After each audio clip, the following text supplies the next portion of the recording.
I doubt if you're like me, but I can tell you that I've watched hundreds of do-it-yourself deck building videos online, and while some are great, there are a few of them that are teaching you bad habits, and these bad habits will eventually lead to rotted materials and deck repairs.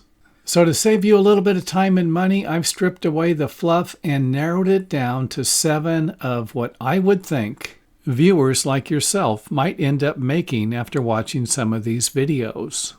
Number 1, never build directly on top of any organic materials. I recently saw a video where someone laid 4x4s right on the lawn to support their joist. And unless you're using a pressure-treated grade of lumber that is specifically going to be used for that purpose, you're probably going to end up with it rotting. Number 2, the wet set advantage. When it comes to attaching your deck to concrete, stop drilling holes after you've poured the concrete. I've seen plenty of YouTubers pour a pier, let it cure, and then drill a hole into the concrete so that they could install a wedge anchor.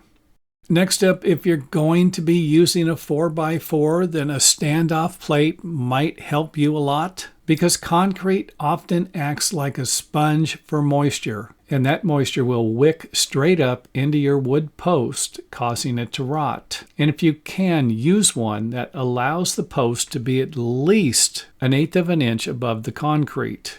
Number 4, know your lumber grades. This is the most common purchasing mistake homeowners make. They go to the store and grab the first pieces of pressure-treated lumber they see, but not all green wood is the same. You need to check the tag. Is it rated for interior use, above ground, or ground contact? And this would only matter if any of the wood was going to be touching the soil or other related materials that could cause it to rot faster.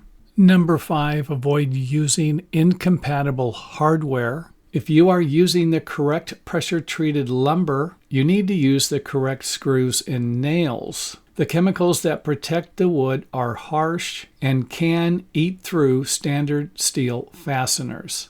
Number 6, respect the frost line. I often give advice based on Southern California weather, where our concrete footings don't go very deep into the ground. If you live in colder climates where you're dealing with frost and cold weather below 32 degrees, then there's a good chance you have a frost line that the bottom of your footings will need to go below. And number 7, this is another biggie. We need to space our joist a little closer together sometimes. The old standard of spacing joist 24 inches on center is becoming obsolete, especially with modern composite decking.